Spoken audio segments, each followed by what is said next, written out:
It was just around 4 o'clock this evening that the first flights from Air Canada began taking off, but the airline says it could take 7 to 10 days for regular service to resume. So while the strike ending is good news for customers, the logistics of getting everything going once again is leaving many frustrated and angry still.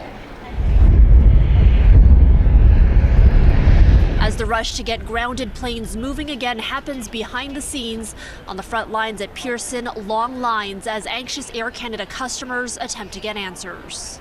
I can't do nothing online.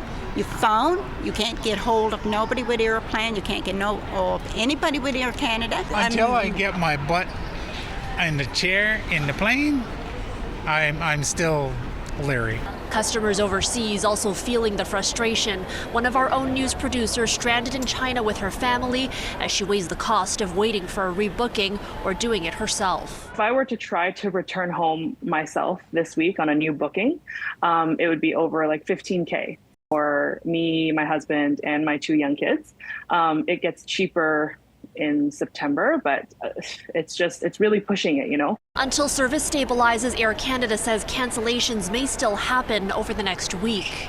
Dozens of Air Canada planes have been parked here on the apron at Pearson since Saturday, and just the logistics of getting them moving through the airport without disrupting other flights is a delicate task. There's quite a lot that goes into this plan, from bringing extra staff into the terminal, working with Air Canada on exactly what their flight schedule is and what that means for us here at the airport. We also have our apron control tower, which will control the movements of the aircraft as they get back to the gate. And in addition to that, Air Canada also has to ensure there are crews in place at every destination. 240 airplanes have got to get in the air fairly quickly, with crews and with flight attendants to do both the outbound as well as the return portion.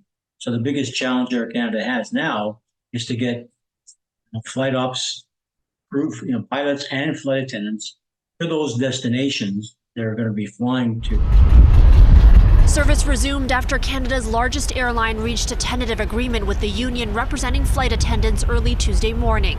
10,000 flight attendants walked off the job on Saturday over wages and unpaid labor, decrying the fact that workers were not paid for duties performed when the plane is not in the air. Now, that labor dispute even saw the union defy a federal return to work order.